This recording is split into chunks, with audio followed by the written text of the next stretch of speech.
There's a fish. Oh, boys. Oh, boys. That is a huge fish, y'all. That might be 6 pounds, 6 or 7. Woo!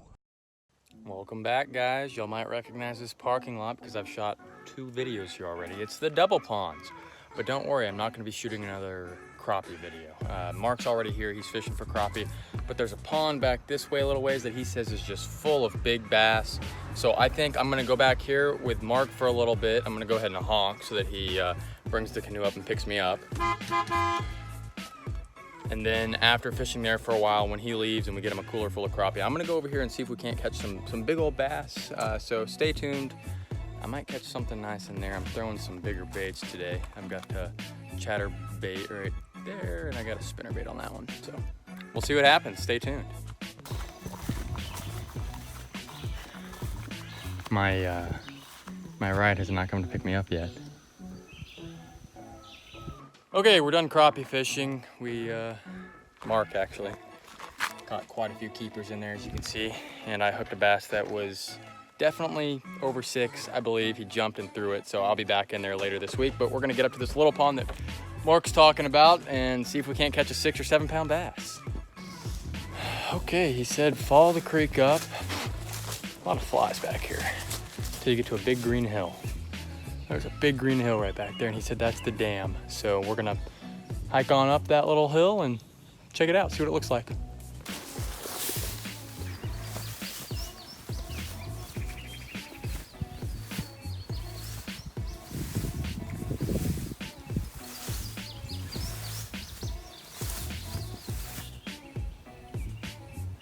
Well, there it is. That's a good fish, y'all. Maybe a 2 pounder there. That's a good one. No, he just slammed it. No, he might go 2. Let's see.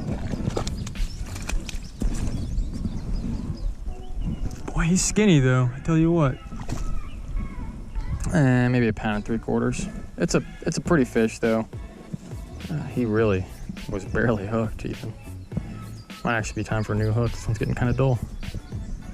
Not bad. Let's get him back in the water. He's real skinny. Oh, tossed him in those weeds by accident. I might need to, oh, nope, there he went.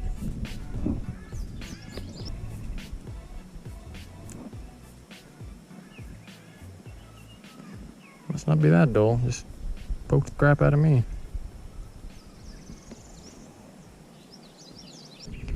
All right, guys, I've stuck a Yum version of a Senko on here. It's a different material. It's a little more rubbery, not quite as effective as a Gary Yamamoto Senko, in my opinion. But the way that these are hitting these trick worms, this ought to work out pretty well. And this is a more natural color. It'll sink a little quicker than a trick worm. And I can fish it a little deeper, so I can get it out there further because it's heavier. That's what I mean by that. So let's just fish it for a little bit, see what happens. If I don't catch anything, I'll go back to trick worms or a Senko.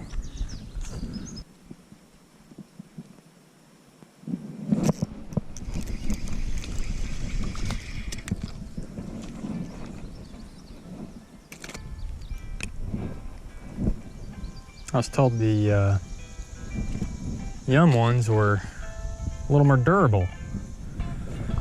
Seems that they only catch 1 fish before they fall off 2. It's all right, at least they catch fish. Dinger, that's what it is, a dinger, not a Senko.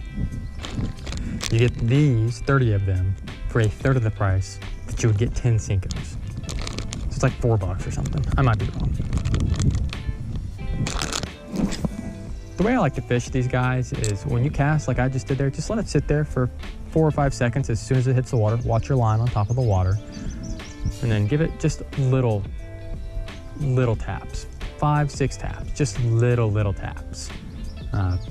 Tiny little action really bends those worms. And I don't care what kind of worm it is. If it's a trick worm or a real Senko or a dinger like this, just little twitches, and then let it sit for, 5, 6 seconds, and then repeat over and over again. Just little bitty taps. Every once in a while you can give it some more action like that and reel it in, but little taps really get that little twitching it. Give it some nice lifelike action. So if a bass is staring at it and you twitch it, he's like, oh, gotta kill that, and he grabs it.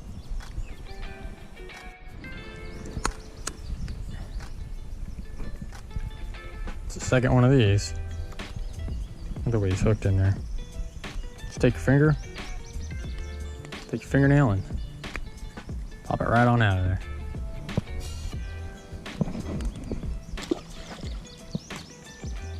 He grabbed that one when I was reeling it in real fast. So maybe they want a faster presentation. And you might be saying, well, Chase, if they want a faster presentation, why don't you throw something with a faster presentation? Because I'm trying to prove a point to somebody that these things are good for fishing.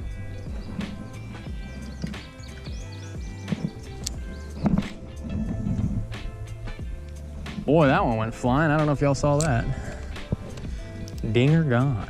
More durable my butt. But I ain't complaining, they're cheap. And thus far they work almost as well. I got a nicer one on here. Boy, I'll tell you what, fighting crappie all morning has me thinking little bass are nice fish. Stop, stop. Wow, you're a flailer, aren't you? There you go. Chase, why aren't you grabbing him by the mouth? I'll show you why. Once he stops freaking out. Jeez Louise, buddy. That's why right there. I ain't grabbing that.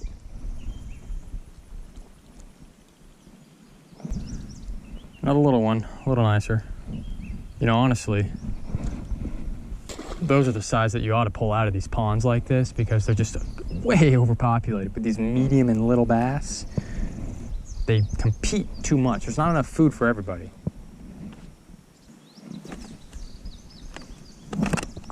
Boy, that doesn't sound good. I stepped right there. Crack. Huh, little one. Bluegill. That's not a bluegill. Boy, that bass slammed that thing. He is stuck right there. I see his tail. Maybe I'll go for him. Try and save him. See if I can get down there, though.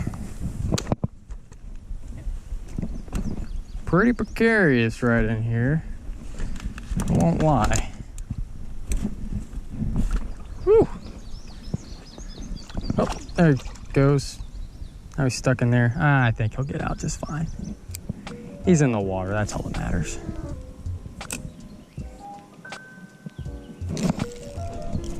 Golly, they just hit it so hard for their size.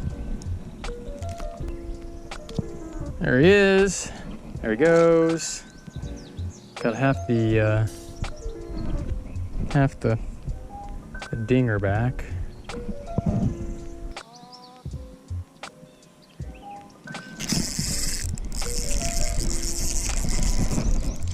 Are you kidding me? Did you see the way that thing pulled drag, y'all? Did y'all hear that? This just ripped my, and I mean, guys, I guess it is kind of light. All right, there. If a fish pulls drag now, then you know you can get excited.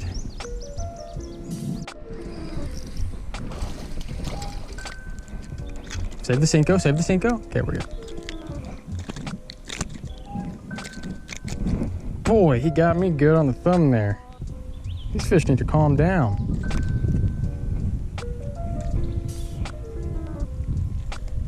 I'm about to feed you that snapping turtle if you don't calm down.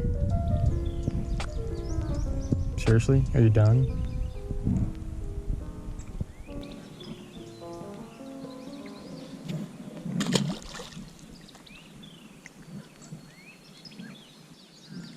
But I will say, I noticed that these fish, once they grab it, they do not stick around. They go straight out to the middle as fast as they can. Sometimes I'll look down for 2 seconds and I'll look up and my line will have gone from here to there. Must be a lot of competition in here. There was one. Dropped it. There he is again. He's going to the middle.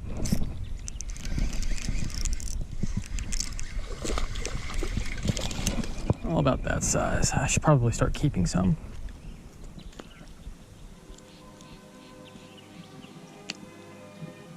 pop that out with your finger. There he is. There he goes. You know, it kind of looks like there's a fish that's just gonna be right there. I don't know. There's just something about the angle of the sun right now hitting the water with the wind coming this way. And the way this leaf right here is twitching, it's gonna be putting off some vibration that should be, there he is, told y'all, just right there, you know, there's just, he is under a stick, there we go. You know, it's just something about that. The angle of the light and the way that the clouds were moving, it was perfect. That was a joke, by the way. I just figured there'd be a fish there. There he is, nothing down his throat, probably no crawdads in here. There he goes. I appreciate that fish because he was very calm. There's one.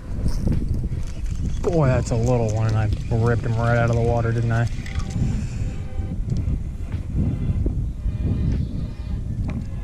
Roof of the mouth every time. Well, roof of the mouth or right there where I stick my thumb.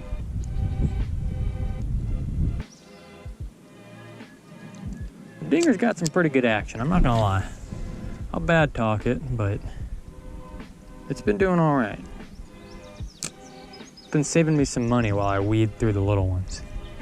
And boy, were there a lot of little ones. I'll be making a meat trip there soon to clean it up. I got a little excited on this next fish. The size of his head tricked me. The GoPro is also really deceiving when it comes to the size of fish, I promise. I've caught plenty of nice bass, and this was a really nice fish in his prime. He was just skin and bones here. He was likely in his 5s.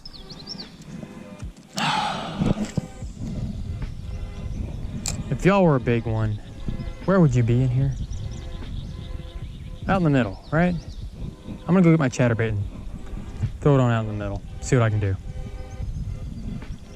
After I bring this worm in.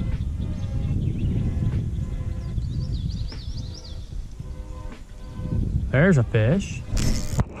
Ooh, boys. Ooh, boys. That is a huge fish, y'all. Woo! Come on in. Come on in. That's not a little pond bass. That's a pond monster there, boys. That is a pond monster. I'm gonna weigh this thing and get it back in the water. But look at the size of that. I can fit my whole fist in his mouth with ease, y'all. Wow. You know, my scale's tucked away in my bag. I'm gonna try and set him here, and if he stays, I'll weigh him. But if not, I don't want to hurt this fish. I'm gonna get it back in the water.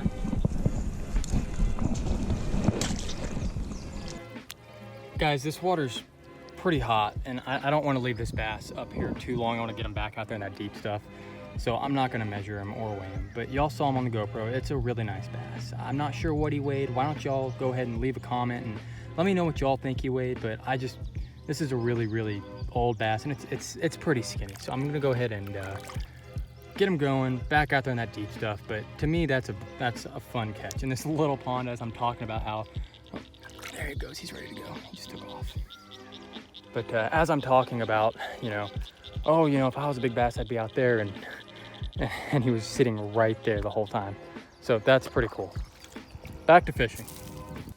All right, guys, I just caught one more bass right after I released that really big one, and it was nothing to look at. It was probably the smallest bass of the trip, actually. But I'm getting pretty hot. It's getting a little late. I'm hungry. I'm really thirsty. I did not bring any water. So I think I'm gonna head on back to the truck. Thanks for watching, y'all. If y'all really liked the video, or even just liked it a little bit, and hopefully you really liked it, because that was a big old fish, then leave me a like, comment, subscribe if you're not already subscribed. That stick almost just took out my reel. And I will see y'all next time. Thanks for watching.